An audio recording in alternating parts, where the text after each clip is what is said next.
Netcasts you love. From people you trust. This is Twit. Bandwidth for iPad today is provided by CacheFly at CacheFly.com. Coming up, we are serious about our health. That was the phoniest smile. Plus, 1 billion podcasts strong, why Apple should be a little worried about the new Chromecast, and let's glide into video chat. It's no laughing matter. We're serious about our health. I'm We also are. serious about my mad DJ skills, and sorry in advance for what you're going to hear in a few minutes on iPad today.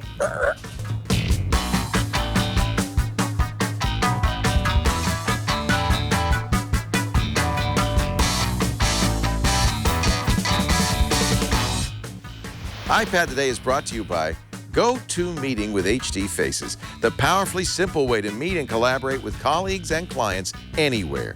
You can share the same screen and see each other face-to-face with HD video conferencing, even from an iPad. Sign up for your 30-day free trial today. Visit GoToMeeting.com, click the Try It Free button, and use the promo code iPad. And by Audible.com. To download a free audiobook of your choice, visit audiblepodcast.com/iPad today. And by Slingbox. Buy a Slingbox and turn your mobile device into a television. With Slingbox, you can watch high-def TV on your smartphone, laptop, or tablet anywhere there's an internet connection. Learn more at slingbox.com/twit. Yes, it's iPad Today, the show where we cover the iPad. Here I am with the rap star 50 centimeters. You just made that up. I just made that up. I know you. centimeters. I know you're anxious to be a rap star. I thought that could be your name. You don't listen. I want to have a rap podcast. I don't want to be a rap star. You don't? No, I want to talk about other rap stars. I think you secretly. Because I remember No. when you first started working at Tech TV, you said, I don't want to ever be on camera. I like being a producer. I want to talk about other people being on camera. But no. Then you got on camera and you couldn't get off. So that means I'm going to be a rapper? Yep. You're just I can't pretending. get off this roller coaster, that's for sure. You're just pretending now. I'm like, I'm done. That you don't secretly want to be. Could a woman of a certain age, in other words, over 20, become a white girl from the suburbs, become a rap star? I don't see why not. I think the odds are against me. They're a little But bit, you know, I think they're against anything's everybody. possible in this life, right? You know, it's probably similar chances of you becoming an NBA superstar. Same I issues. thought you were going to say it's getting an MBA. I was like, Not an Jesus. MBA. No, you can get an that was MBA. that You could hard. that you could do. Thank you. I don't know. I think you could be a rap star. You could be. You know what? You could be a beat poetry star. No. But that's I don't wanna- similar. That's dumb. Anybody can do that. I don't want to be a rap star. We're talking about something I've never said I wanted to do. I just like rap music, and I think that it's fun trivia. Okay. One of the things I've always admired Sarah Lane for is her Where do we start? rock solid core. Oh, you mean You would on Yeah, the like- screensaver set be doing sit-ups, not true. crunches. Not true. But, Somebody was. But thank you for. I think you were. I mean, I think we had a little competition going on. we may have Few done times. something like that once. Yep. They don't call you a treacherous little ball of steel for nothing. Yeah, that's you're right. So the reason that So I admire you, and I follow your fitness regimen with great interest. really. I don't do it, but I follow it with great interest. Some of you who watch the show regularly might be saying, well, you know, we kind of talked about fitness fairly recently, and that is true. But we're going to talk about biometrics. Yeah, and the thing is like when we talked about this, I don't know, a couple months ago. She just pulled something out of her pocket. Well, it was actually latched onto the side That's of my your Fitbit. pants. This is my Fitbit One. I actually talked about this on i5 earlier this week. But I've had a little bit more time since then to play around with the software that you can run on your iPad. You can also run it on, I've got a little dongle here, a USB dongle plugged into my MacBook. So it's updating from the Fitbit One, which is supposed to be attached to me. You know, they say like you can clip it onto your bra. Some girls wear it in their bra. Some guys wear it in their bra. Then they really need it. And then that's cool. I used to wear that, but I Clip put it it on my on- belt, and it's easy to lose. I've lost it at the San Diego Zoo, at the Jardin de Tuileries, some unknown place that I don't ever know, and in the wash. 4 Fitbits. But the new FitBit Flex, which I'm not wearing right now because I didn't know we were going to do that today, is a bracelet, a rubber bracelet. It looks a lot like the Livestrong. Yeah. It looks like a Livestrong. Or yeah, like the Nike Fuel Band or the Jawbone Up. The nice thing about the FitBit One, and your point that you can lose it is a good one, because 2 days, I started using this on Sunday. I had a huge exercise day on Sunday because I wanted to like see if it was really going to record all the stairs that I ran. Bang. Yeah.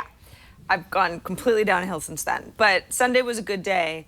And then on Tuesday, I lost it. It was in my parking garage of my building because it fell off my pants. So, yeah. Something you really have to think about. It's easy to wash. You have to be very careful about going through your pants. And this is not waterproof. It is not. It's splash-proof and sweat-proof, they say. Right. Now, the FitBit Flex, they say you can shower with. It's a little bit more, and you even go down to 10 feet. So they say it's a little bit more water. They still don't say waterproof. And you know what? I take it out when I shower. The point is, this is a big category. There are a lot of companies doing it more all the time. Samsung has an app that goes with its Galaxy S4 that watches your steps, the S Health app.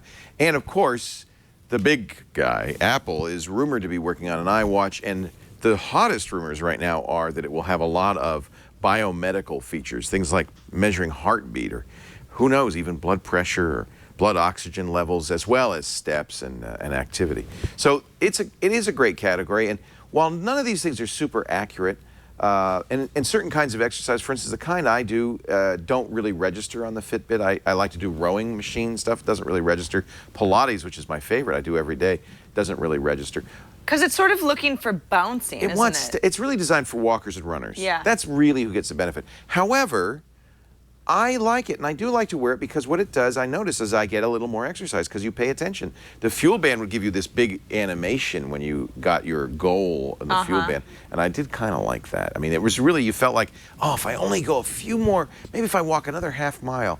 Jeff Needles here, who is, when we'll see on our Fitbit graph, he's one of my Fitbit friends, is consistently #1 because he looks and sees how the other people are doing and actually goes to the gym to stay on top. That's what the incentive is supposed to be, right? And it works. Once it gets social, you're sort of like, oh, geez, Jeff's beating me. I think I am going to get to the gym. That Sunday day that I told you guys about where I was extremely active, I'm looking at this.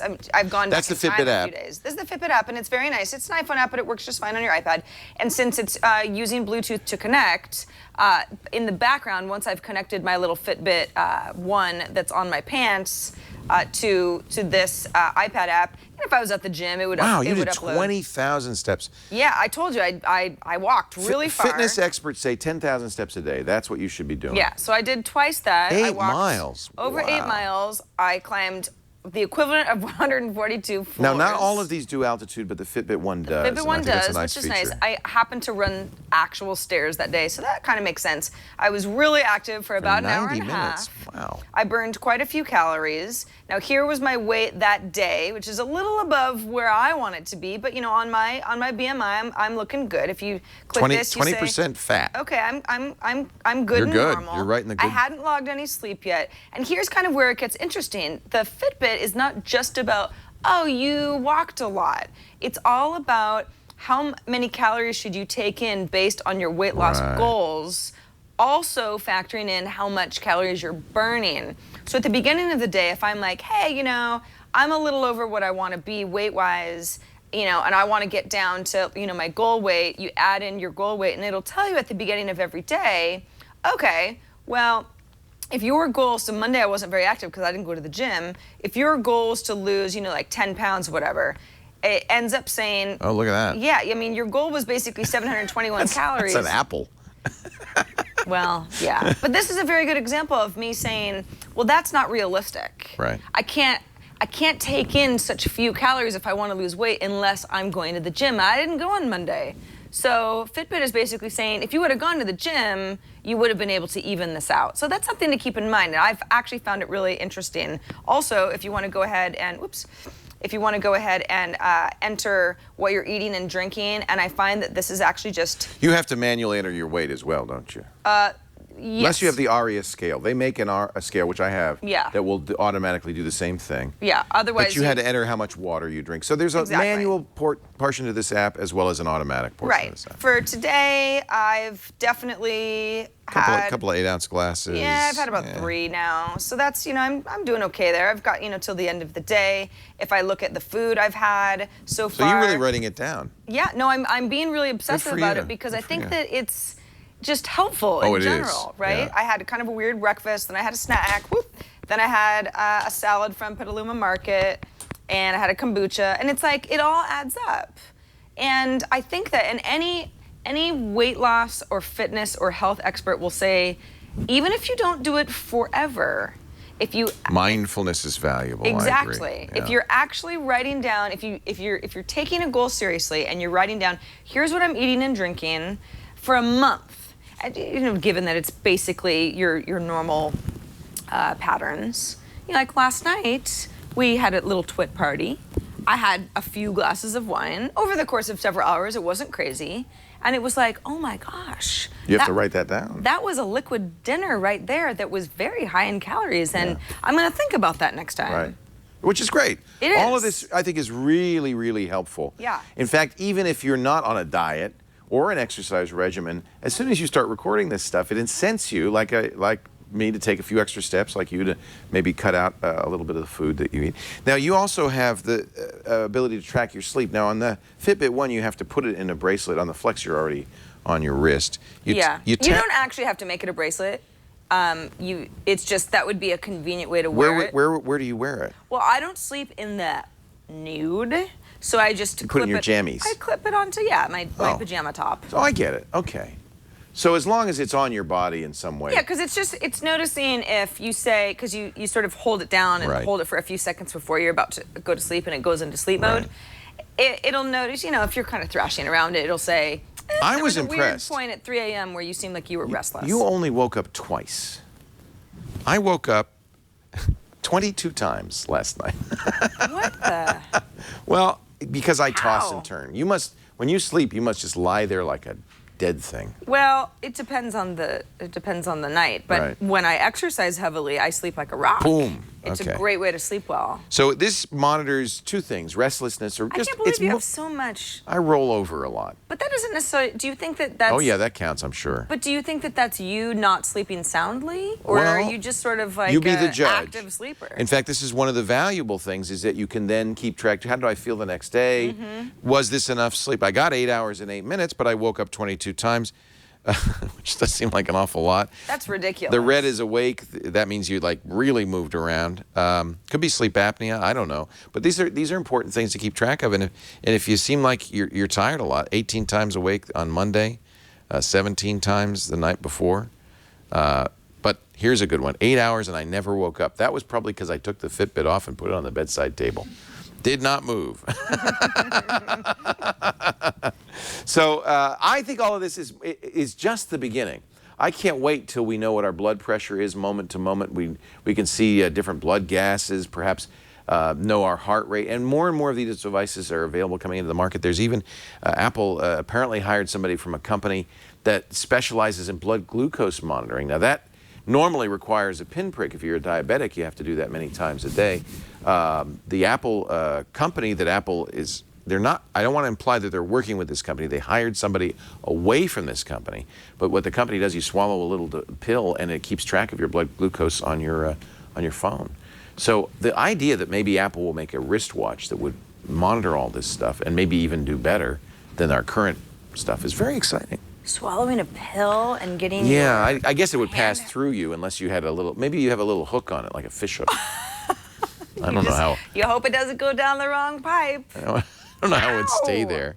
My glucose pill. Well, that's like embedded. That's a whole next level. One other thing my Fitbit does, I don't know if yours does, is you can set an alarm time and it'll do a silent alarm. It'll Yes. vibrate your wrist. It will. Or in your case, your. Well, kind of wherever you Wherever you attach it clipped to. it, yeah. I don't actually really like the band that my Fitbit One comes with. It makes me feel like I'm getting my blood pressure taken. It's kind of bulky and. Yeah, I don't it's like not it. that- I didn't use it. I just don't want to. I don't want to wear that when I'm sleeping. The Flex is a little bit better. Yeah. So you see here I am. I had 31,000 steps this week, which wasn't a very active week. There's Veronica Belmont, Kevin Rose, Ewan Semple. And look at this, Jeff Needles, 98,000 steps this week. That's a lot. He's very competitive. But you know what? It works for him because he gets more exercise. I'm not so competitive. I don't really pay attention, obviously, to this, although I beat you, Dan Hendricks. I beat you badly. Dan Hendricks is busy managing things for us. Yes, he's our chat room mod. So that's fun. And I should add you, and I know Liz has been asking I have to get her added in and so forth. So I got 19 friend requests. Oh, I see you, Lizard. Let me add you in there. Look at that. Clayton M. from Hawley, Pennsylvania. I don't know who that could Clayton be. Morris. He looks kind of like that guy on Fox and Friends. Yeah. You think that's him? Yeah. All right, I'll add him. Anyway, there's Don McAllister. So a lot of your friends, if your friends are using this can be a very, very effective technique. I pretty much, at Gina Trapani, I add the people I know. There's Mauricio. Oh, that was Jim Louderback I saw there. So anyway, that makes it fun. Then you're kind of competing against people you know. And is it not, and it's just for certain parts of your daily yeah, you wanted to stats? know if they know your weight, for instance. Yeah, I mean, some people would say, oh, I could compete with you on steps per day, but I don't know if I really want you to know the The weight or how no, many glasses of it's water just I had. it looks like it's just steps. And by the way, Liz Romero, 102,000 steps. That's you know because why? she's bouncing all the time. She counts the bounces. But that's not quite accurate. But it's better than just sitting there better like than a sitting lump there. on a log. Better than just sitting there. So somewhere in the middle. Yep. We'll give her 75. Yep. So a couple of apps actually that we haven't talked about on this show anyway in the past that both will work in conjunction with Fitbit. What the nice thing about Fitbit is if you've decided like, It's a okay, standard. I like this whole ecosystem. Yeah. There are other apps that Fitbit will work with. Runkeeper is one of them. I'm not too much of a runner, so it doesn't No, I love really it though, and work for me. It's another one where it's an iPhone app, not an iPad app. Yeah. But if you're a runner, you can really you see people who use Runkeeper. You can see this week I ran 0 miles, but last week it's okay because last week I ran 0 miles, so I'm on a trend. I'm gonna. Yeah, no, it's if you're nothing if not consistent, which is nice. You know what I like? I use and I love the Y Things scale. If you've heard about that, that's my scale that tweets. Yeah. They also have other devices. In fact, they just came out with a device which I've ordered that measures your heart rate as well as other things. But I have the Y Things blood pressure monitor, so periodically I'll take blood pressure readings. This is nice because not only do I tweet it, but I can also email it, more importantly, to my doctor. So if you're monitoring your blood pressure, this is my weight. As you can see, my blood pressure and weight are both going up. So if this trend continues, I'll be dead before next week's iPad today. Awesome. Yeah, isn't that great? Ooh, it kind of gives us we're Something sitting to on look the edge of forward our to. seat. Yeah, there's just some suspense going on. Will he live?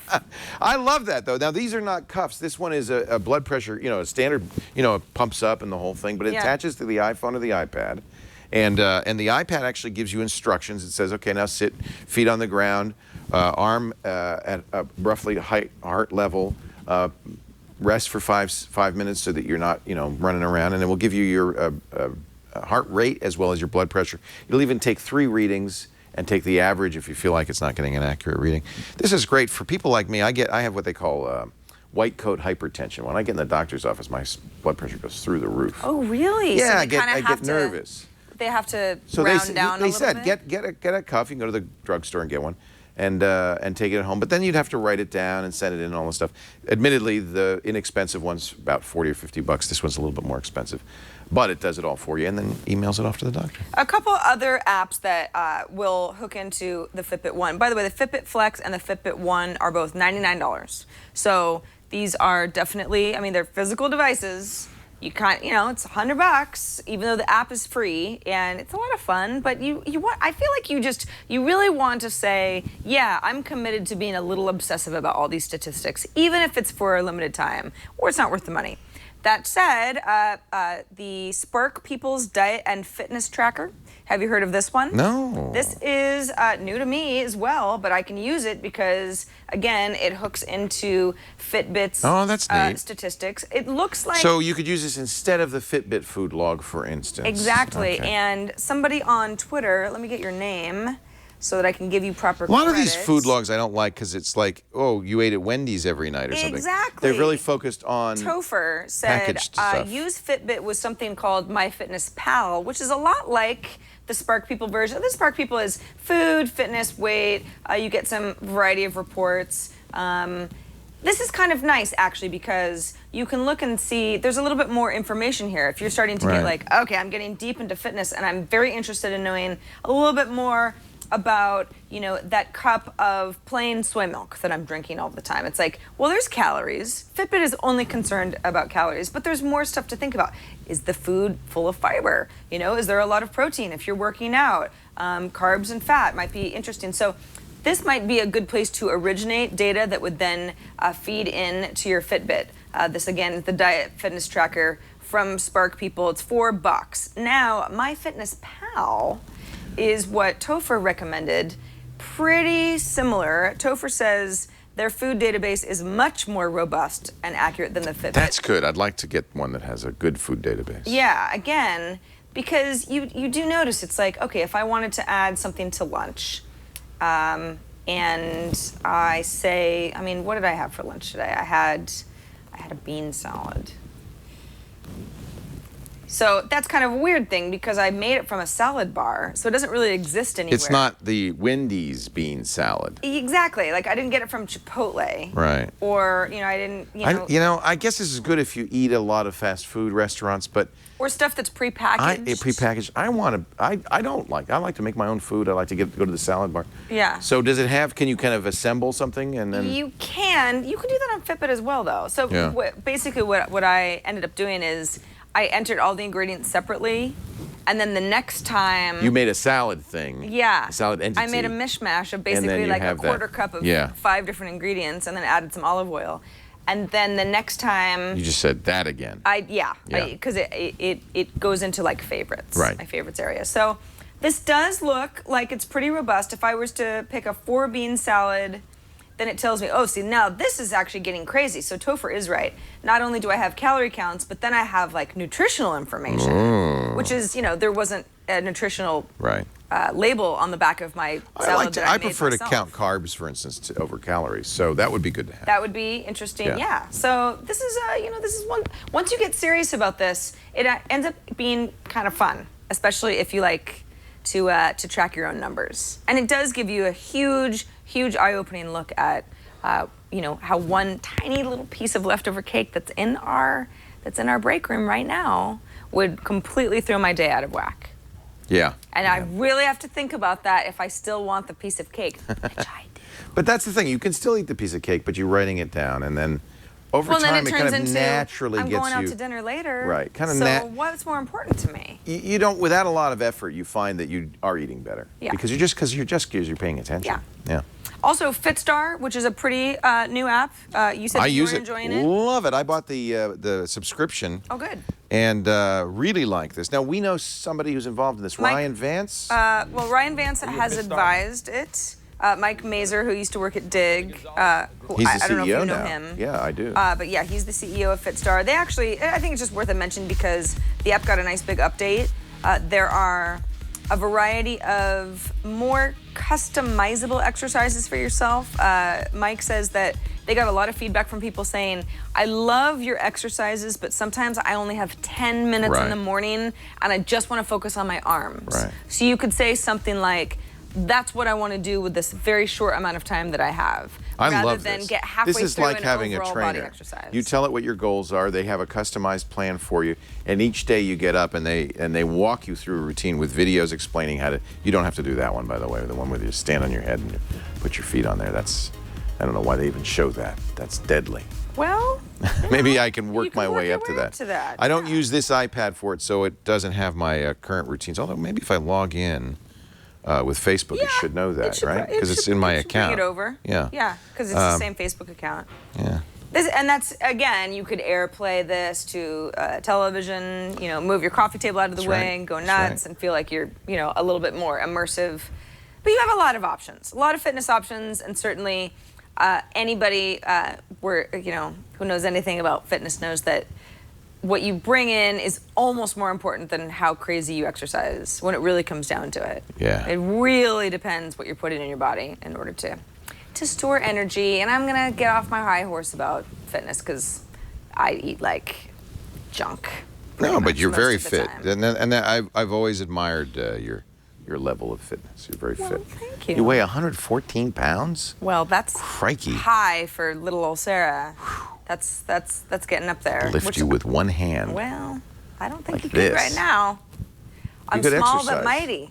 Treacherous ball of steel. Dead weight. Sink. I could bench press you easy. I don't know. If you could just get, stiff enough. Because no sagging allowed. You'd have to be like, this would be good exercise for you too. Rigid. You'd have to hold very steady, and I could easily bench press You could murder me, and then rigor mortis would kick in, and then you could bench press me. Okay. That's not weird. Or you could just hold on to a pole. That's what I call fitness commitment. Or a pole. That too. Yeah, just, duct tape me to a pole. I've always wanted to bench press A person? a person. I don't think I don't think it's as fun as you'd like to imagine. And not for the person. I don't think for anybody. I don't think for everybody. All right, so for the links to some of the apps that we mentioned, if you're more interested in the Fitbit or any of the apps that you can use, most of these are free, by the way, and some of them don't require a device at all. You can enter a lot of Spark information People is manually. $3. Yeah, $4 actually. $4. Which I don't really get because it seems pretty similar to my FitnessPal HD, which doesn't cost It's you free. anything. Yeah. Twitch.tv/IPT is where you can find all of our past episodes, and not only that, but the links to apps and a variety of stories that we talk about in past episodes as well. So you can keep up with all of the great stuff that we talk about in every show. Last week, we talked about the sharing economy, which was having to do with particularly homes and cars, that there are a lot of apps built around these days where people can share their commodities and services. So it was a good episode. If you It haven't was a seen lot of fun. you I should liked watch it. I learned why those pink mustaches are on those cars. That was good. So that you know that that's a That's Lyft a Lyft driver. car. I had no idea. I just thought, why is there this plague, this sudden epidemic of pink mustaches on cars? Is this a thing? It's Is a this a legitimate thing? business model. That's a Believe it thing. or not, yeah. And Mustaches the on taxi cab cars. drivers I are don't like it. PO'd. Shave the stash. PO'd. Our show today brought to you by our good buddies at Citrix. Summertime, love summertime. Problem is, if you're trying to get business done, it can be hard. Clients, colleagues, prospective clients, they're not home. They're out of the office. Getting people together to, decide on something can be very difficult. GoToMeeting is a wonderful tool for having meetings online with people all over the world. It uses voice over the internet if you want. They do give you a phone bridge if you want to use that. It uses your computer, of course, Mac or PC, but you can also use an iPad, an iPhone, an Android device to meet. You can present from your iPad. So you can say, okay, well, let's have a meeting. I want to talk about these ideas for Q4 before we get going here. I know, Joe, you're in Tobago, and Sarah, you're in Paris, but we can do this. Everybody, GoToMeeting, and you send out an email. They click a link, even if they don't have the software. They just it installs for them. And by the way, the software is free on every platform, including iPad. And then suddenly you're seeing them with HD faces because your camera on the iPad's broadcasting your image. Their camera's broadcasting theirs. You see the screen, so somebody can give you a presentation. You could collaborate on documents. It's remarkable. And always with GoToMeeting, a simple, low, flat monthly rate for as many meetings as you want, as long as you want. I know teams that are spread out all over the place that keep GoToMeeting running all day because it's a great way for them to collaborate and work together.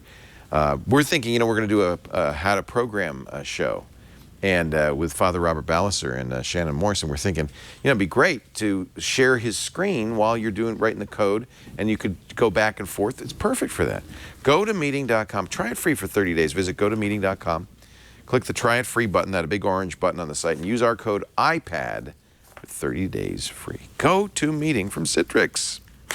Helps you see eye to eye, face to face. Be on the same page. So how about, we don't talk so much about other podcasts that you can find via iTunes on this show. But Although we could. there's no reason not to, but we No, don't in no. general. I mean, we'd never stop because there are so many. This is kind of interesting, though. Apple says, as of this week, Wow. 1 billion iTunes podcast Isn't that subscriptions amazing? and counting, people. Wow. I think it sort of validates what we do every day, doesn't it? This is a real thing that people like to participate in. It's very gratifying because when Apple first included podcasting in iTunes, I think Steve Jobs kind of thought podcasts were just kind of junky and hobby. They were hobbies. Yeah. And I don't think took it that seriously. But now, to their credit, Apple really did support podcasting in iTunes. And still, to this day, about 90% of our downloads come from iTunes. So it's a very important partner for us. Well, I mean, and over time, I mean, remember a lot of people were trying to sort of cycle out the word podcast because it started because it was a broadcast that people would listen to on their iPods. Right. And I didn't want to get tied to that. And if you're watching us live, is this a podcast? Not really, because you're watching it streaming on your television or your laptop. Well, nothing's really a podcast unless you're on an iPod. consuming it on an iPod, and that's going away. So I wasn't crazy about the slowly name, but surely. but at the same time, always very grateful that Apple had supported it so well. I just wanted others to do it too. Nowadays, thank goodness, because of Instacast and Dogcatcher and Pocket Cast and even Apple's podcast app, there are lots of ways to get podcasts on computers, on laptops, but also on iPads and iPhones. So I think it's really exploded, and I just feel like this is great news. 5 billion subscriptions, and iTunes alone. That's really good news. And we 1 are billion. Not 5 billion. Damn it. But No, 1 billion's a good moving number. toward 5 billion. 1 billion's a number. I think it's more like 5 billion apps or something. Yeah, that's what it was. Yeah. And we are, not this show, but Twit in general is featured in the classics section. Oh, good. Yeah, as one of the classic. Why are we? Well, I guess we're not classic enough because Twit, the show Twit, Well, of course, our network is also called Twit, has been around since 2008. Twit was one of our first, not our first, but one of our first podcasts since 2005. 2005? Yeah. Twit launched April 2005, Right. 8 What am I years ago, thinking? 9 years ago. Yeah, 8 because years ago. it was after we all left Tech TV. Right. But, and the thing that I would emphasize is that no provider got more than one podcast in that list. And so don't feel bad that Mac Break Weekly isn't, I'm sorry, what is this show? iPad Today. iPad Today isn't, it says right there. Sometimes I join you on Mac Break Weekly. Yeah. But there are other shows that are like this and Mac Break Weekly that are equally big, and certainly Apple would want to highlight. But I think they picked one show from each Hey, publisher. as long as it's on the same network, I say we all win. We all win. We all win. So lots of podcasts to discover. You know, it's funny, Chad Johnson, OMG Chad, we were at our Twit dinner last night, and he mentioned that he really likes this comedian, Paula Poundstone. And I said, oh, you must really like Love her. Wait, Don't Tell Me. And he said, is she on that? And I said, yeah. If you're such a big fan, you would love the show just because she provides great, colorful commentary, and she's funny. And he said, oh, wow. When is it on? I said, it's a podcast. I mean, you can NPR's listen done to it very on well. NPR or Almost just all download the it as a NPR shows are podcast. available for downloads, which is Yeah. really great. In fact, if you look at that list on the iTunes store of the top podcasts, many of them are mainstream programmers, 60 Minutes, NPR, but that's fine. There are a lot of independents as well, and a million that's exciting. of them. Yeah, You it's know, really remember how exciting. I went through that whole phase where I was trying to teach myself French? I was using French podcasts. Lots of good ones. I mean, I still am. I'm just sort of on hiatus. No, but they're great to listen to, and It's a lot of fun. you can get so much stuff for free, and so much entertainment, so much information, so much education. It's really great. In fact, maybe next week we could do a theme about like really awesome podcasts that you I can wouldn't listen mind. to via your You know what? iPad. This would be a We've good- talked about podcast apps. Let's crowdsource because we don't know about all the great podcasts, but our audience does. So if you're listening to the show, email Sarah and iPad Today at twit.tv. Is that what it is? iPad Today at twit.tv? That's right. Yeah. And maybe we'll mention your podcast. Yeah, absolutely. There was a really great article written by a guy named Ben Evans, kind of a numbers guy, that talks a little bit about the cyclicality of Apple. Now, we know that, I mean, obviously there are sales cycles. They tend to spike when there's a new device that comes out or right before the holidays. Sometimes there's a back-to-school thing. But his point was, if you were to kind of look at, iPod versus iPhone versus iPad sales over time, although the iPad is losing market share, the iPod has always had this nice little, it starts to look exactly the same, where you get this big bump for a variety of reasons on the regular. iPhone is the one that's really growing. iPhone is really, yeah. it's still showing that same cycle, but it's also increasing over time. That's that red line. It's the iPad and the iPhone are the big things for Apple. iPod is dying, and Yep. even the Mac is, really kind of starting to go down. It's starting to just sort It's of been pretty flatten. consistent, yeah. What he says is, for a variety of reasons, the iPad is starting to just resemble the iPhone. Right. The growth looks basically the same, but he says it's interesting where you see those peaks and valleys because the iPad product cycle changed in 2012. Last Right. year was just a strange year, Right. from launching a new iPad in the spring to launching in the December quarter, the overall quarter. Apple shifted from launching new products in China from the March quarter to launching them into the December quarter with everybody else. Right. So that's, that's always strategic, but it's still something that affects numbers. The iPad mini rumors led to sales falling in September in 2012. Then Apple launched the mini and a 4th gen model in the December quarter, so great numbers for that December quarter.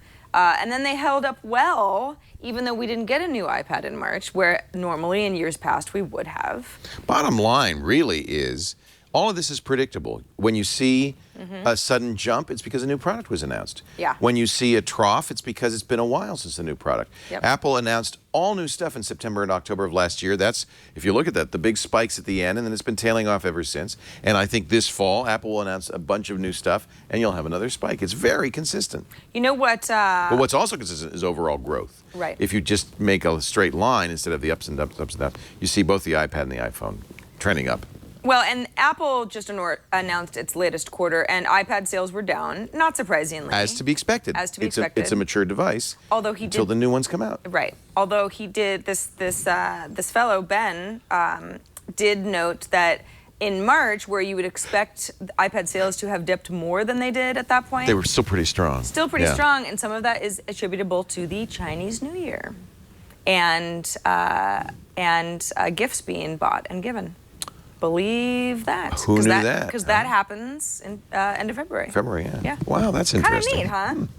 I mean, it's a factor, a larger factor than ever anyway. Something to think about. Holiday seasons are not but once a year.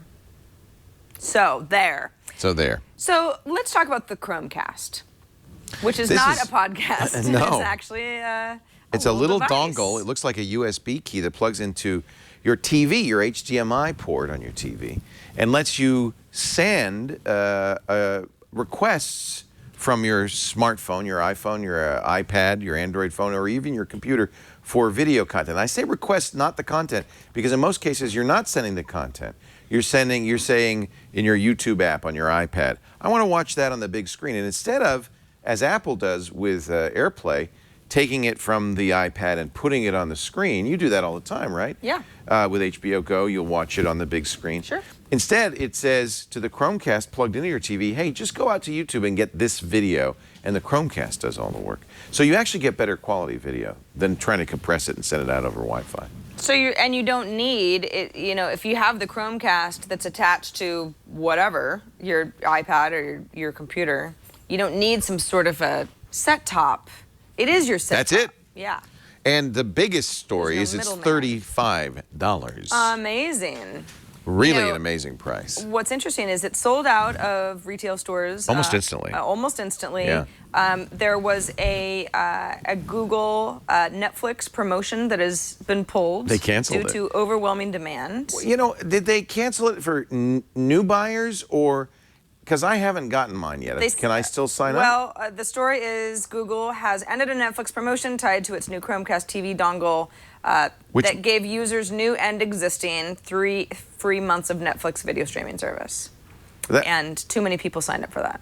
But nobody has it yet. So nobody has signed up for it yet except the 100 journalists who were at the event and the few people who were able to find Best Buys that were able to give it to them soon. So I'm hoping that means what I'm hoping is that we have to parse this because it's not clear.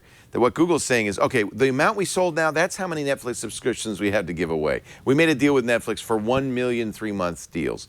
We've sold those all. So new devices sold from now on will not get that deal. I'm hoping they're saying that. It'd really be a mistake, I think, for them to change the terms of sale after people have already bought it. I bought 5. I should get No, I think if you already bought it, because this is just applying to people who've been able to get them in stores. Because the wait time at Google Play is what, 2 to 4 weeks? It's now a couple of weeks, yeah. So it's probably something where they said, ooh, this looks like something that everybody's going to take advantage of. Yeah, Let's just shut it down. I'm sure they made a deal with Netflix. They said to Netflix, look, for the first, and I bet you the number was around 1 million. Yeah. For the first 1 million Chromecasts, can we give people 3 months? And Netflix said, perfect, great deal. And by the way, that's even if you have an existing Netflix account. It's not just for new accounts. It's for existing accounts. You can add 3 months to your existing account. So it's like $24 free. But I'm sure Netflix had a cap on it and said, yeah, but after 1 million, we're not going to keep doing this. We're not going to go to 10 million. That would put us out of business. So they've got to that number. That's all. And what I think you really should read into that is they sold more than they ever thought they would. That this is out of the box, a runaway hit. Makes sense. $35. It's because it's an impulse. It's at the point, especially with the Netflix deal, because it's only effectively $11 if you're going to use Netflix. Yeah. It's an impulse purchase. So there's an interesting GigaOM article that basically just sets up, is Chromecast, it is a big deal for Google, but is this a problem for Apple? I mean, so. We know how AirPlay works. We've showed it off on this show numerous times. I love it. If you've got an iPad, for example, and an Apple TV, works like a charm. You're using it over your Wi-Fi network, but it has some limitations. For example, the Chromecast, you could start something on one device and finish it on another using the same Chromecast connection. Yeah. Well, here's how it works. And on the AirPlay, you can't do that. Right. Let's say you start watching a YouTube video from your laptop. The laptop can now go off and do something else. YouTube will play here. Right. Your laptop has established a control connection. That's the only connection with the TV for play, rewind, volume, that kind of thing. Same thing with music or anything else you're doing. If you shut that laptop off, the video continues to play because it's the Chromecast that's playing it. I can now fire up my laptop, take control and pause, rewind, because it's just establishing a control connection. The Chromecast is doing the actual play. I wonder what Apple could do to change AirPlay technology in order to keep up with something like this. I mean, I guess you could have multiple users be able to take over an AirPlay stream, but it still doesn't work. Fundamentally, it works completely different. Yeah. This was the big selling point, and I could never really understand it, of the Google Q from last year, remember? Yeah. They mentioned this. Yeah. That kids would have a Q listening party. Okay, I'm going to play a song, and then you could steal it and say, no, I want the Postal Service, and I could steal it, and I could say, no, I want Lil Wayne, and you could steal it, and you could say, no, and back and forth. And I thought, who wants that? And I even asked Google the last time I talked to somebody from Google, really, is that something? And they said, we think it's a very important feature. This is how kids, teenagers listen. They have these listening parties. This is what they're doing, and so we're going to keep that feature in anything we do in the future. Now they've announced this. That is a feature of that, is that you can all get together with Apple or Android devices and control the playback, which is kind of interesting.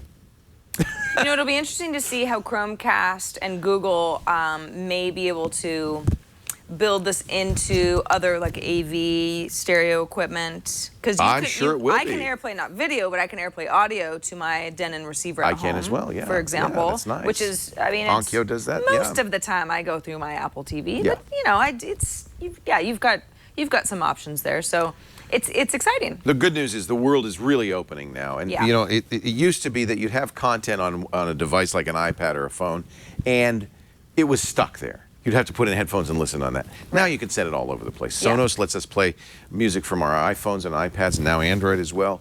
I mean, more and more, you can do more and more. And I think that's great. The more flexibility we have, the better, as long as most normal consumers don't go, I can't figure this out. It's too complicated. So that's the question mark. This next story, I think, is going to make you happy because it's going to validate one of your favorite pastimes ever. Something that you spend a lot of time... horseback riding. Besides that, I know how much you love horseback riding. Love those horses. Yeah, just down on the beach, you know. Oh, I go bareback when I'm on the beach. Sure. And the horse, too. You just hold on to the mane, right? Yeah. Yeah. Everybody's just... So EA says, EA also had at latest earnings report, that's pretty good, yeah, made more money. I know, I love it. Apple's App Store Mostly than for through me. Origin, which is its own digital download service. Yeah. Guess who had its best quarter ever? EA? Well, the EA did well because of a little game called The Simpsons Tapped Out. You know, have I talked about that on this show ever? Oh, I don't know. It rings a faint bell. They said they made $50 million on this game? Yeah, something crazy. $10 million last month alone. They've sold more than 1.2 billion donuts. Made more money in the 3-month period ending on June 30th than in any other quarter. Real Racing 3 is another one. It has done very well in the App Store. And that has in-app purchases as well. It's the in-app purchases that are really making this, and that's what EA is observing is, you know what, we're making more money on these in-app purchases than we do on people buying a console game for $60. Right. This is good money. It's the way to go. Yeah. They're smart. You don't mind if I just check in with Homer? Oh, at this point, go for it. I mean, you're not alone. There's probably 40 million other people saying, oh yeah, it's a really fun They said only a fraction of the people who've downloaded the game actually buy donuts.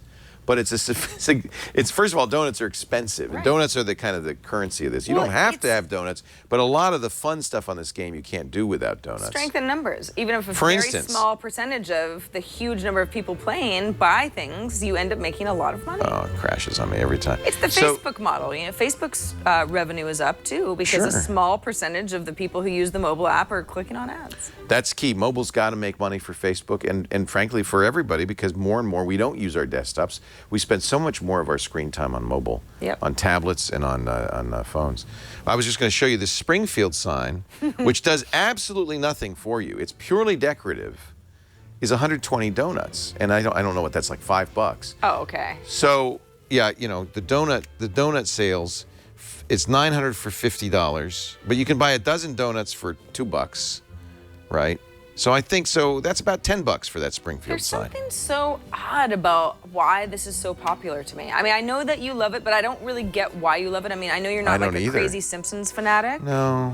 The show, and it's also been around for what, like 20 years? Yeah. So the characters that you know well, like Homer and Marge and Krusty the Clown and all that, are in this. So that's part of the appeal of it. It kind of keeps this little world alive. Yeah, because there's other games, lots of games like this. Remember, I played We Rule for a long time, but because it wasn't character-driven. It wasn't character-driven. This is the characters, and they talk to you and stuff. The other thing, I think the reason I play it, and I don't know what the reason is, real people. By the way, you notice I have spelt the word TWIT. Oh, and you even have it capitalized properly.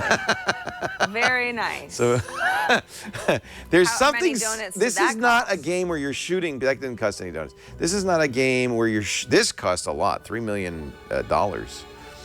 Not real dollars, Simpson dollars.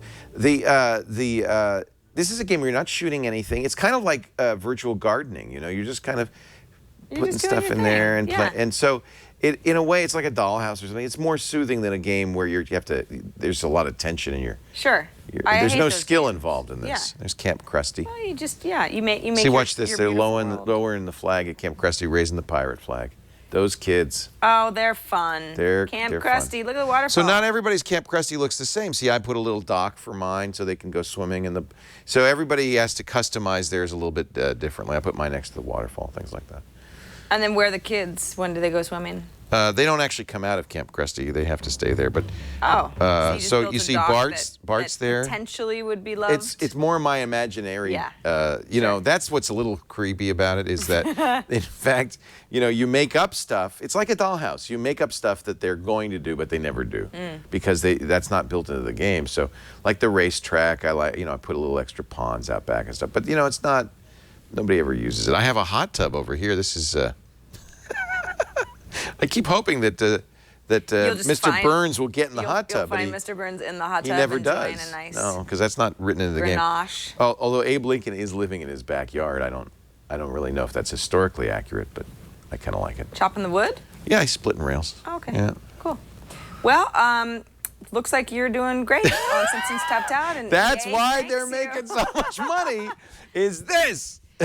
You know, we talked about, besides EA, and, you know, Homer has a gym. They're saying I should build a gym. I did build a gym. It's a 24-hour all-night gym, so they can work out any time they want. It's over here. case you want to know. All-night gym. See, you want to work out? You just go over to the gym. It's right Because next to the it's open library. all night. It's open 24/7. Yeah, you get a book. Get a book. Go to the gym. Bring it to the gym. Yeah, sounds good. You know what you could also do at the gym? What? You could watch your television. What? Yeah, you could bring it with you if you Wait a minute. had your iPad. This is something that, you know. Let me see if that's true. Yeah, check It's your notes. true. Yeah, you know. It's on my notes. I It thought says you'd so get a right kick out of here. that. I thought you'd like that. Do you have an iPad? Yeah, I have one right in front of me, actually. Here it is. If you have an iPad or an iPhone or an Android phone or a computer, and pretty much any mobile device, you can use it to watch your home TV system, your DVR, your satellite or cable box, even your Blu-ray DVD player. All of that can be hooked up and put on the internet, password protected, so that you can watch it anywhere you are. Now think about what that means. It doesn't, by the way, mean you have to fly to Timbuktu to use it. You could be watching TV in the living room and say, I want to go in the kitchen and make a sandwich. Bring your iPad with you and log into your Slingbox, and you're watching TV wherever you go. Of course, it is good all around the world. The Slingbox 500, that's the one you should get. They have a 350 and a 500. I like the 500 because it's HDMI, 1080p, built-in Wi-Fi, so you can put it anywhere in the house. Then you get the Slingbox app on your iPad, for instance. Log in, and you're watching the local news. Is the ball game on TV in the hotel in Illinois when you're on the road? Probably not, but it is always on your home theater, right? So you could just watch it from there. You watch your TV, and there's no additional fees because you're already paying for your home theater system. So there's no programming packages or monthly fees to pay for. You never miss a show you want to watch. You can even control your DVR. So if you forget to record something, the game's on this weekend, you can go in and log in, and even has a picture of your remote, whether it's Dish or DirecTV, on the app. I love it. Slingbox.com/twit to find out more, or go to Best Buy or Amazon and pick one up today. Slingbox.com/twit. Great product. Really love it. Maria sent us an email, and at first I was kind of chuckling at it, and then I thought, you know what? Don't be such a snob, Sarah. Maria says, I was watching Katie Couric today, and she had 3 great apps. First one was called Fooducate, which reads barcodes at groceries and suggests alternate foods that are healthier. Are they Katie Couric custom apps? No, they were just Katie Couric's roundup of apps that might be helpful. But it has her name in it? No. Fooducate? No, she has a show. Oh. She has a show. Okay. So these were apps that she was recommending. On the show? Yeah. Okay. Basically she's trying to take our She's jobs. taking our jobs. Yeah. Screw her. So the first one was... Is it called i5 for the iPhone with Katie Couric, your host? If it is... Damn her. I hope she's got some boxing gloves, because I'm not afraid.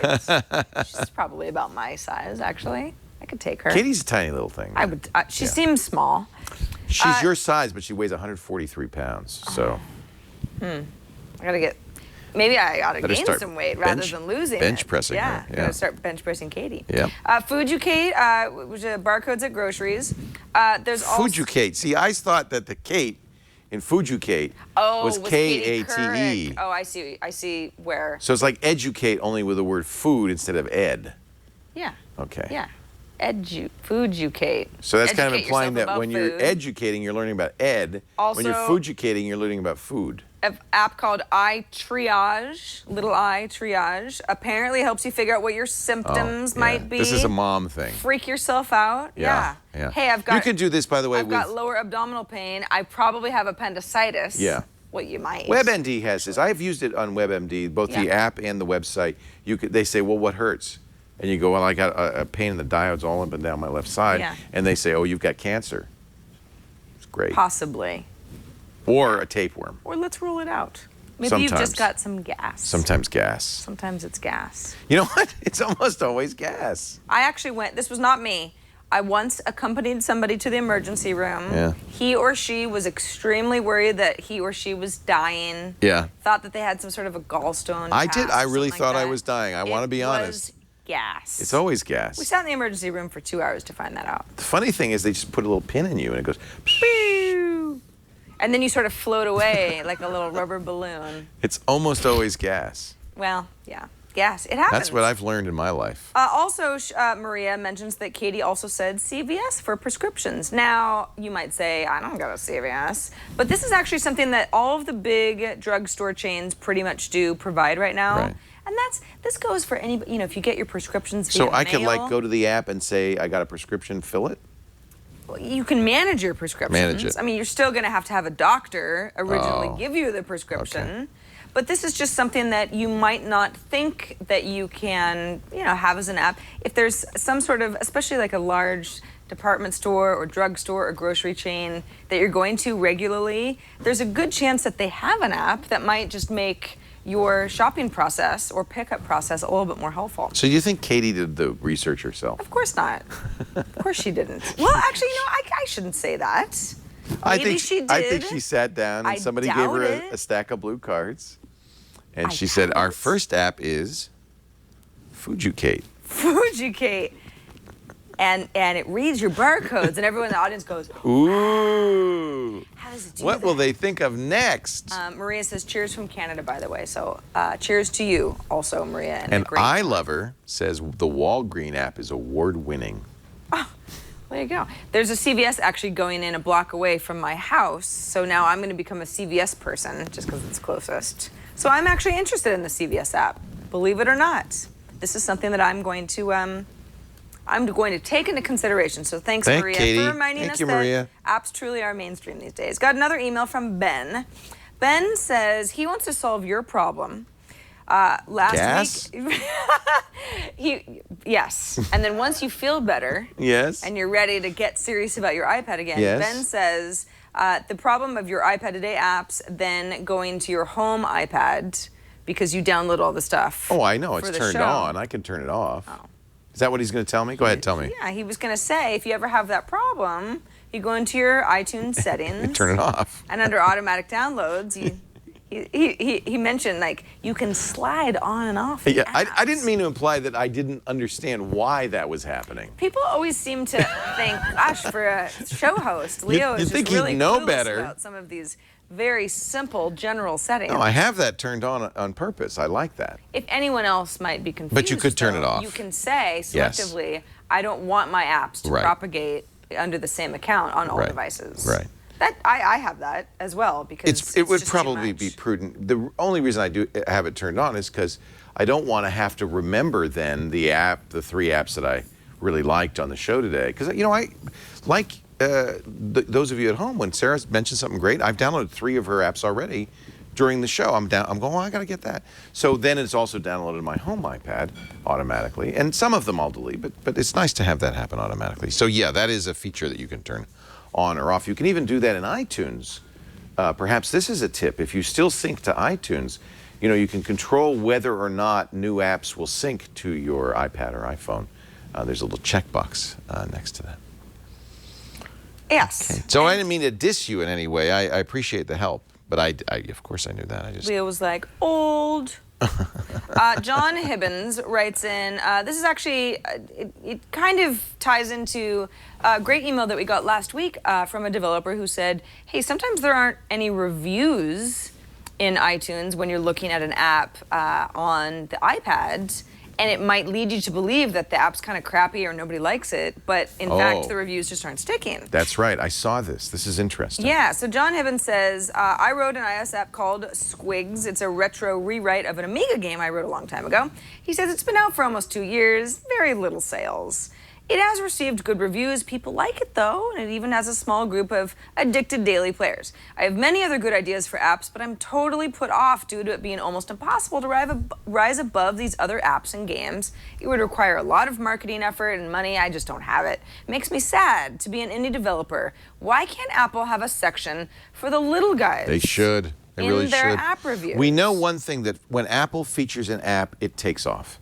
It's huge because there's so many apps. If Apple doesn't feature it, it's impossible. Yeah. And there's probably great apps. And that's what we try to do, of course, is find apps that aren't necessarily featured by Apple to show you. I feel bad, yeah. And then there's this bug. Did we mention this bug on the show? We did. Okay. Yeah. So that was the bug that sometimes you can have reviews, but they don't show up. Exactly. Yeah. Which is that. I mean, that's really bad because then that can hurt people. You bet, because if I don't see any reviews of an app, you think, oh, this is on no one's radar at all. right? Maybe there's something wrong with it. Not that, we can't be first. There's always the first person who sees an app for the first time, but it's often indicative of something just being garbage. Well, I'm going to download Squigs right now. Do that. John also says, a serious question. Should I go freemium? He says it feels damaging to the games industry, and once people have been stung a few times, I think he's talking about in-app purchases, they'll just stop playing. I mean, is the solution to just say, okay, freemium? That's a really good question, because I think it is damaging. Complicated answer, too. Well, the purely economic answer is what EA has just learned, which is you give the game away and you do in-app purchases, which is called freemium, free up front, but people pay in the long run often much, much more than they would pay. There's a resistance to say even paying 99 cents or $5 for an app that you haven't tried.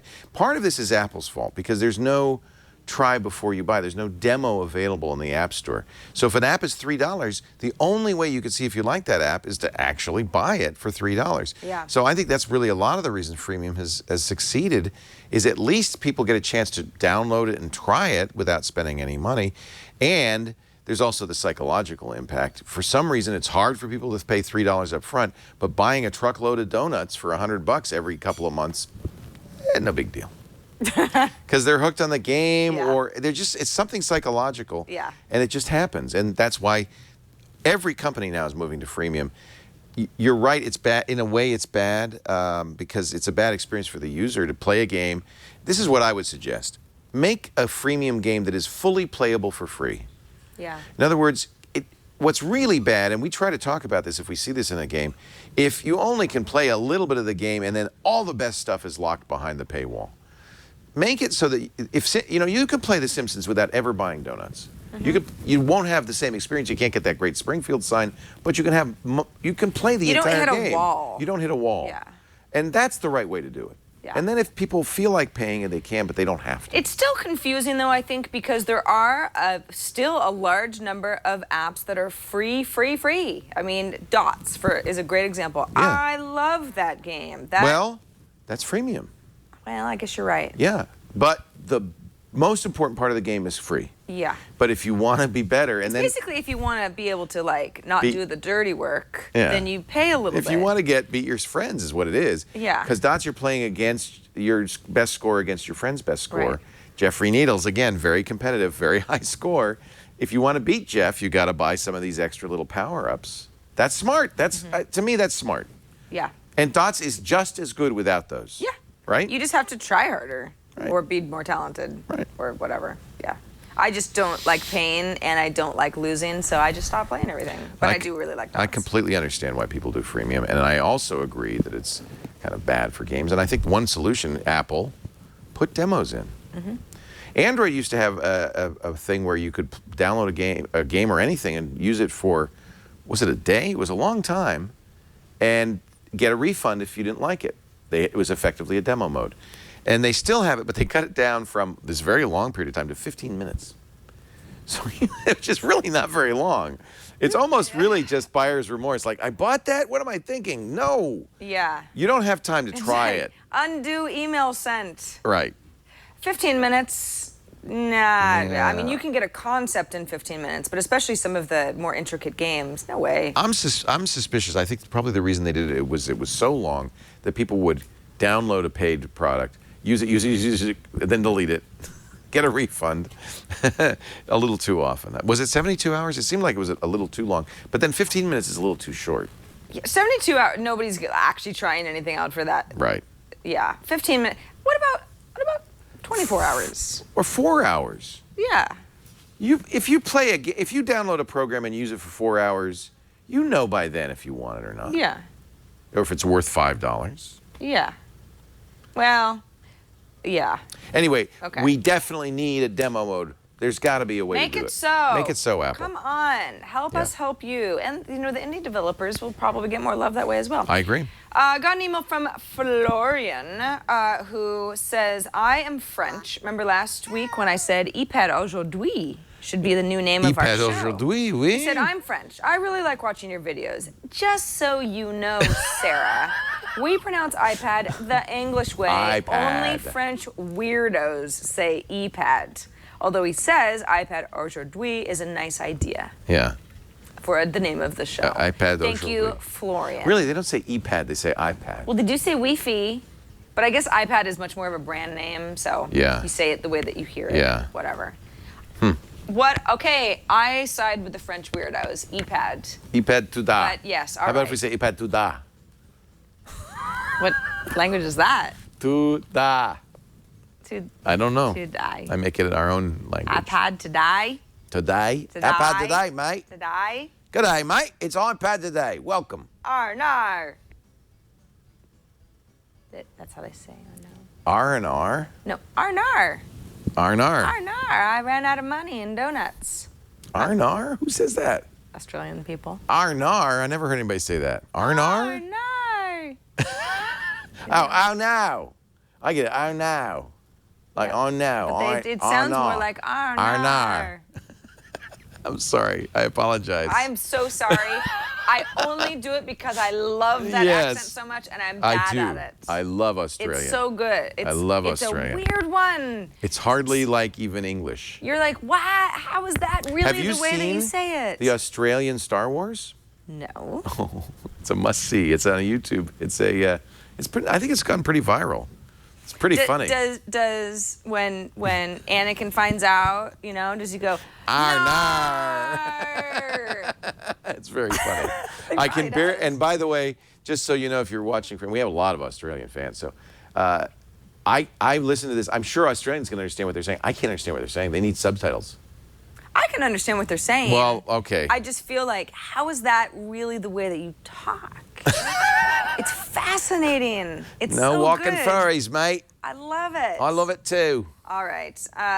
We want to hear from you guys, especially those of you in Australia, because we love you the very most. You can beat us up. Yes. Write us at iPad today at twit.tv, no matter where you're coming from. Leave us a voicemail, 757-504-IPAD. We have some voicemails in our voicemails box, so I promise to get to some of them next week.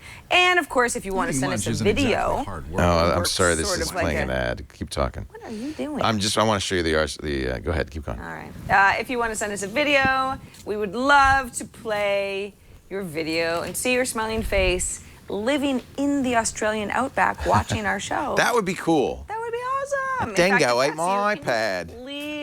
Please send us a video explaining how dingoes ate your iPad and why you shouldn't, in fact, be put in jail.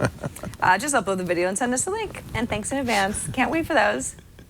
There's a new bloke, but I'm going to show another one, the Australian, Star Wars Down Under trailer. Arnar. Yeah. All right, I'm going to play. Now you made me do it. Okay. You made me do this. I did. Just a little bit we'll play. Well, look what the flaming cat's dragged you. I always knew you'd be back, Merv. Flaming hell. It's actually, I think it's a fan fiction. Bushwhacker. I'm a Jedi. Get your hand off it, mate. Wake up to yourself, Merv. You've been away too long. Drongo's taken it all. It's pretty good. It's They quite put a lot of effort good into this. production quality, yeah. Trashed all the pubs and wrapped off with all the amber fluid. They got boomerangs. Let's stop buggerising around, fellas. This bloke's really starting to brown me off. I'll tell you what. I know these rebel blokes. He's wearing You it. might have rocked up just in time to stick it to Drongo.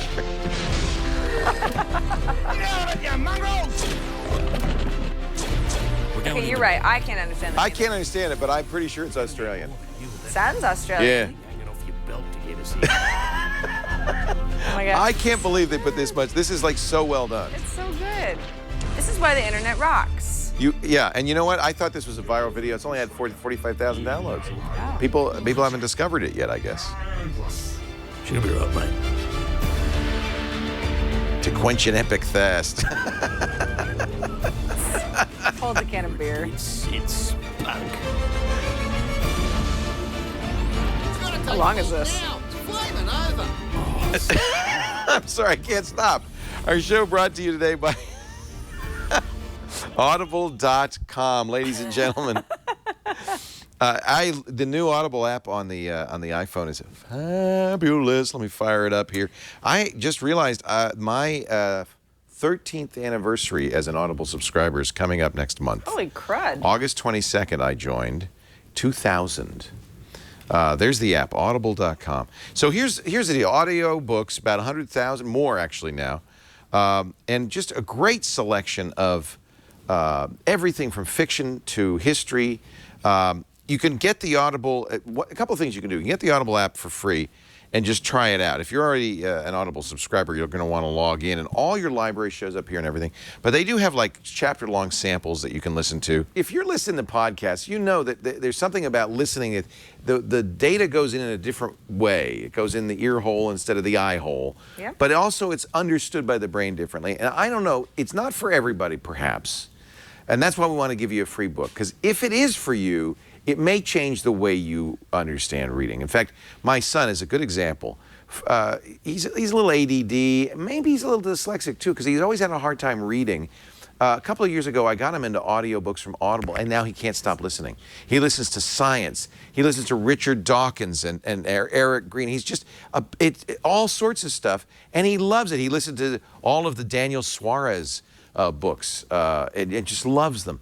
Audible is fabulous. I want you to try it right now. Go to audiblepodcast.com/iPad today. Well, you know what? I'm in a book club, and I'm supposed to read Born to Run. Born to Run by Bruce Springsteen? No, that's a song. Baby, you were born to run. It's about the culture of running. Actual, like, runners culture. Born to Run. I'm surprised. That's a good one. I'm surprised you haven't listened to that I don't yet. know that. Well, I'm not really in the runners culture. Well, neither am I, but it's a fascinating book, supposedly, and I've got to know about it by next week. And I know that I'm going to be driving enough between now and then that I can actually get through the book on Audible. The next book I'm going to listen to is called The Psychopath Test. Oh, great. I'm just worried that I might be. Well, so I can tell you that. You don't even have to read it. You are one psycho dude. Anyway, lots of great books there. The hardest part will be picking just one. Go to audiblepodcast.com/iPad today and start listening. I think you're going to actually love it. You can play a little bit of The Psychopath Test. Do you want to hear that? Yeah. This is a story about madness. Oh. It begins with a curious encounter at a Costa coffee shop in Bloomsbury, central London. Now, this is the author reading. Most of the time, they don't have the author reading, but for some reason, British authors, they often, like Neil Gaiman, and they do such a good job because they have that accent. It just sounds so good. That's John Ronson. I almost said Ron Johnson. That's John Ronson and his book, The Psychopath Test. One of 100,000 great titles. Pick one. You're going to get 30 days. If you decide you don't like it, cancel anytime in the first 30 days. You'll pay nothing, but that book is yours forever. audiblepodcast.com/iPad today. So here's the deal. You have a hat, my dear. Oh, do I ever? And I would suggest you don that hat. I've been waiting for a girl like you. Yeah, man. Something making noise. That's you. This darn thing. Usual. Stop. So I'm kind of part blonde, part Rasta. Nutty dread man. You look good. This could be for your rap career. No, this is not. This is totally different. Can you imagine if I tried to be a rapper and I wore this? I think people would. I don't even think people would find it amusing. I think they'd be legit mad. No, I think they'd think it was funny. I think they'd think they would she's kind of clueless. They'd think cute. she's a psychopath. She might pass the psychopath She might test. actually have mental instabilities. I think they're going to think you're Bob Marley's daughter. Yeah. He had a lot of kids, right? Sure. I could be one of them. Yep. And what about your hat? What's happening? What are you? I'm steampunk. Oh, you're steampunk. Yeah. I was going to say, are you some sort of a general? Or... Buffalo Nichols. I think this actually looks pretty good on me. Yeah. No, it's actually, it's a nice look for you. It's leather, you know. Why don't you become like the guy who wears this just all the time? The guy who wears the top hat? Yeah. Because then I'd be well known around Petaluma. They go, oh, you know that guy who wears a top hat? Is that one? He's that guy? Is he crazy? What's wrong with him? He's got that. They do shows or something? It's over by the market? Yeah. I've seen them over on yeah, Street. I it's don't know what strange. they're doing in there. They have a sign out front that says live shows inside. And we don't know what those shows are. It's like I think he's a circus guy. My rap He's got career. a circus in there. Yep. See? I think this hat looks great on me. You're gonna be I look like called- Phineas Fogg. And that could be your rap name. Finny Fogg. Fitty Fogg. Yeah. Fitty Fogg. Fitty Fogg. So I'm about So this to, reason we're wearing hats, by the way. is because this is the part of the show where Leo and I put on our app caps to award our 2 app cap award winners. That's something Katie Couric doesn't do. Katie Couric, and if she does, I want to hear about it because I will bring the fisticuffs. Hi, this is Katie Couric, and I'm going to put on Don't even. Get out of the way, Katie. This is our town. my application topper. I'm going to wear my application topper, she's going to call it. What was that? James Bond theme. Oh. It plays, it's my theme. You know, sometimes... When your phone rings? No, just anytime I walk around. Oh. Interesting. It makes me feel cooler. Oh. I have it in my pocket. Yeah. Shaken, not stirred. Ding, ding, ding, ding, ding, ding, ding, ding, ding, ding, da da da da. Bond. Fog. Phineas Fogg. Phineas Fogg. Yeah, man. So my app cap. See, I am Phileas Fogg. Oh, Phileas. Phileas, it's from Around the World in 80 Days. Oh. Or Find Foods I was from just Around going the along World. with you because I didn't actually. Is it Phileas or read that Phineas? book. It's Phileas, apparently. That's a label for food. It did look food-like, didn't it? Doesn't matter. I believe it's Phineas. It doesn't matter. Phineas. Phileas. It's all fine.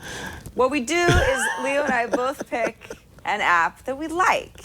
Yes. Mine this week is an app that I like because I know that it's for people with talent.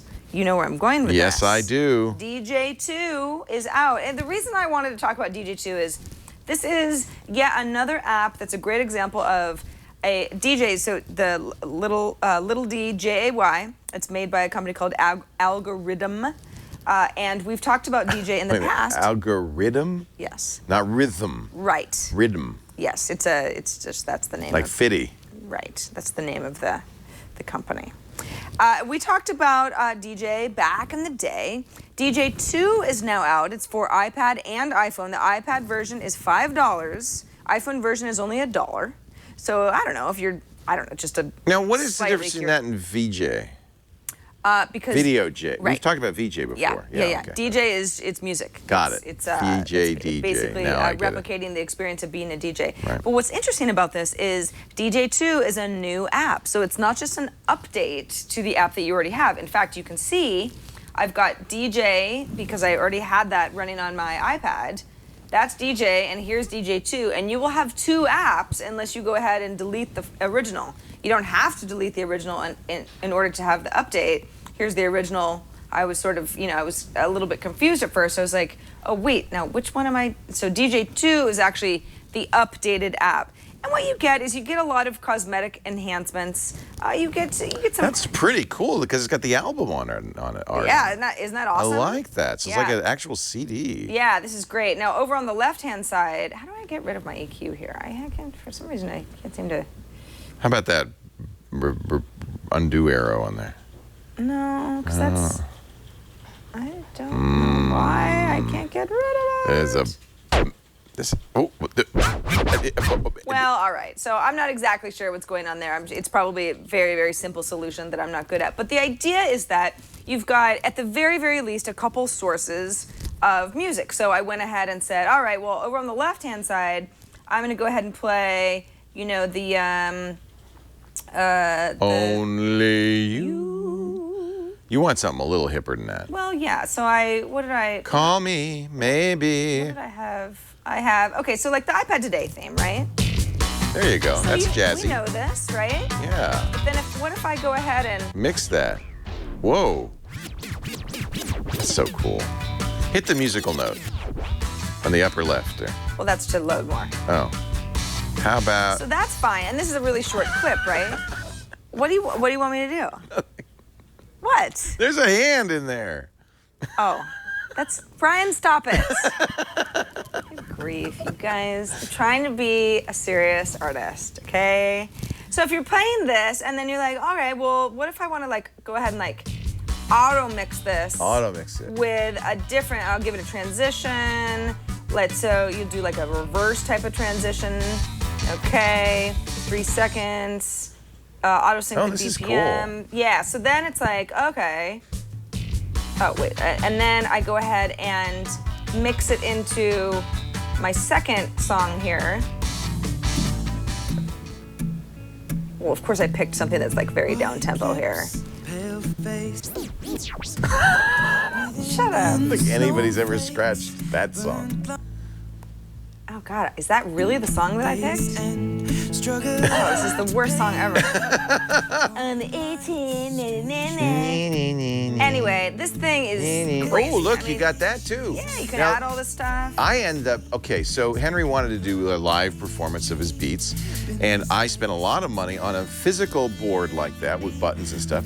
Look at this. You could just do it on your I iPad. can hear Ryan laughing at me because he thinks it's... Is he a DJ? It's like, hey, listen, Ed Sheehan, why don't we add some gunshots? Anyway, that's, you know, can you imagine, like you're playing a crazy club in Vegas and you're like, all right, let's get this party started. Can you give it different sounds, or does it have to be those?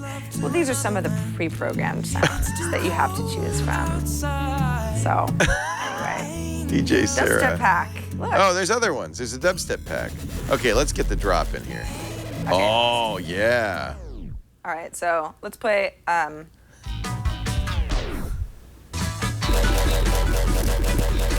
We could do a dubstep version. Terrible. It's pretty bad, isn't it? I don't know. That is just. Anyway, I felt that I this had is why to we. show No, this off is a great program. And as DJ. always, we apologize because we have no skills. With No the- skills. And this is not like one of these things where it's like, well, Sarah probably just should have had a longer than 15-minute window to try out the app. No, it wouldn't have helped. It wouldn't. I mean, I could probably take a class or something. Yeah, you should go take a class, and next year we'll do that app. Yeah, sure. Now, I actually do have a question. This is actually, though, honestly, I honestly feel like even if you're just, you don't have to be a clueless person like me. You either have skills. People have actually made careers out of being DJs that run their sort of, you know, your little set list off of an iPad. But if you've got a kid who seems That's who I think this even is for. slightly musically inclined. That's who I think this is for. Because what are they going to do? I mean, the worst is they're going to build a terrible, you know, little session. How much is it? Yeah, it's $5 on the iPad.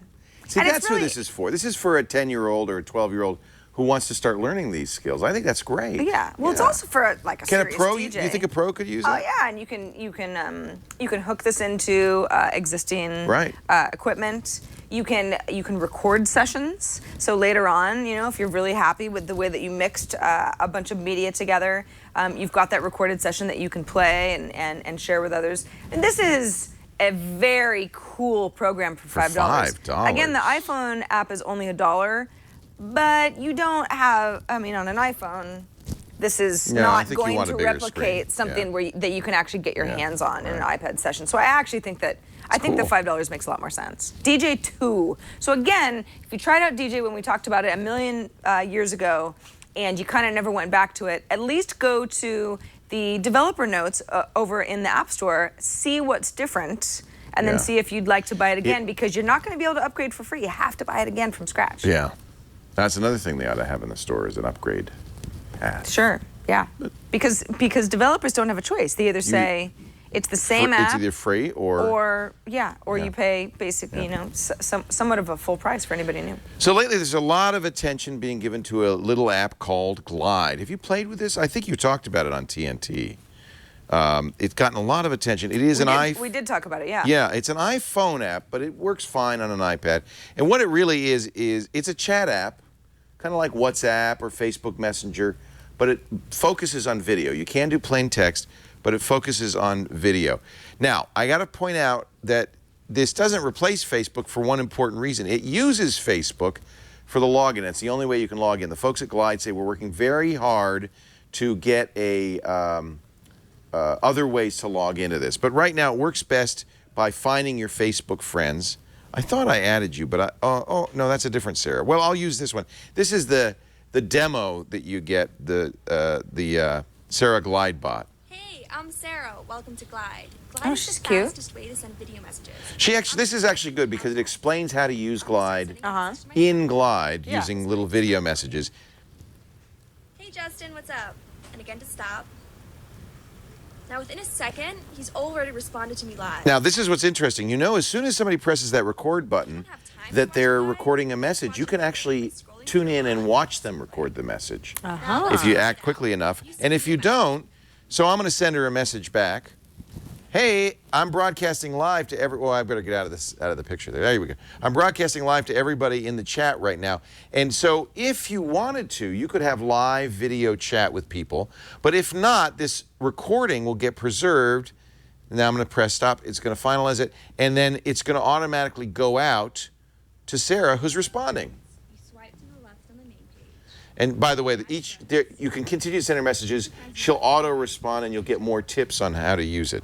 It's kind of like something like a hybrid between Voxer and Snapchat. Yeah, there's a little Viney element in it too. It's kind of cool. Now, there have been some complaints because when you first sign up, and you want to be careful about this, the default for adding friends is just to send a message, text message to everybody in your address book. So don't do that. That's bad. But if you want, you can go through your friends and say, oh, I'd like to get some new friends, that kind of thing. And notice that you always have this button at the top, and this is a little annoying, that says tap to get friends. They're really focused on you going through your address book and finding more friends to add to it. But of course, it's a chat app, so that makes a lot of sense. So it's going through my contacts right now, and it's going to look for other people that I know. I'm not going to do any more of that. This is Glide. It's free. I think it's kind of cool, frankly.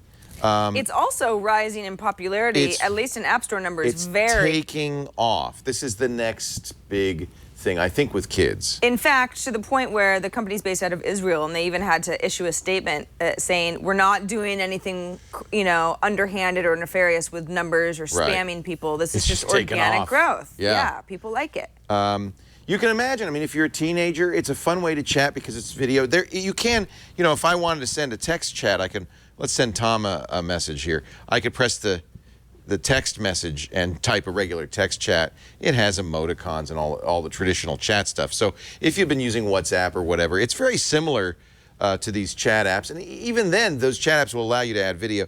The only thing that's unique to this is that people can watch while you're recording the video live, and it's video-centric. So I'm going to send a message to Tom. Hey, Tom, how are you? Good to see you. Hi, Tom. Yeah, thanks for coming up and being part of our party here. Woof. Yeah, man.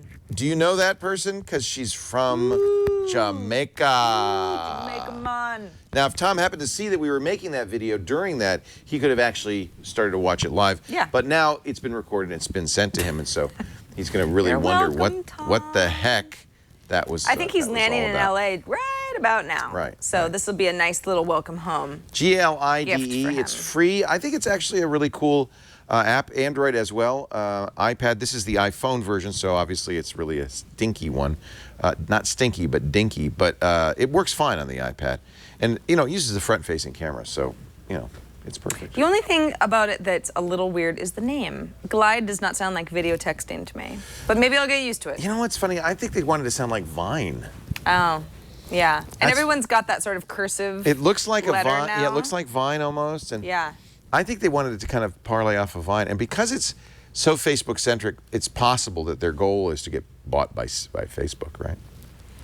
I think that they'd probably be happy to be bought by Facebook. Yeah. I mean, at this point, there's so many of these companies. They all want to be acquired by the big guys. Because how could they all possibly coexist? That's a good one, though. My suspicion is that this is one that the kids are really jumping on. They seem to like video particularly. That's why Vine got so big so fast.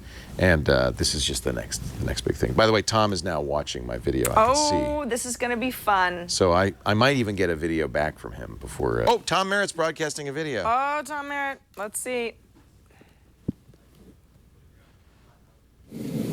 He's on a plane. Oh my God, he's still on the plane.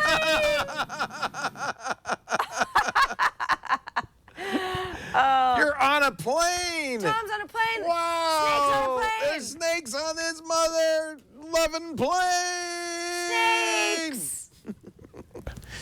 So that's part of this and that's the Snapchat side of it, is that it's real time. You can say, oh, they're looking at my video. Oh, I can watch, that kind of thing. Well, and you can also say, I know you saw my video. Right. I watched you watch it. That's true. So why didn't I get a video back? Read receipts. Yeah, this is instant read receipts. 20th century, 21st. Yeah. All right, well, that does it for this edition of iPad Today. Hopefully you had as much fun as we did. I mean, hard to have more fun than we are having on this show, but thanks to everybody who watches and listens every week. Reminder that we are live Thursdays. We're right after Windows Weekly for everybody who likes to watch the live programs on Twit on Thursdays. We're right after Windows Weekly at about 1 p.m. Pacific time, 4 p.m. Eastern time, to everybody who watches us after the fact. That's cool too. And even if you listen and don't watch, I don't know, that's fine. Some of you say, I can't always watch, but I like listening to you guys, so I get to see, think about what the apps might look like in my head while I listen to you guys explain them. And then, you know what, we just say, as long as you're with us, we are good. All right, see you next week, right here on iPad Today.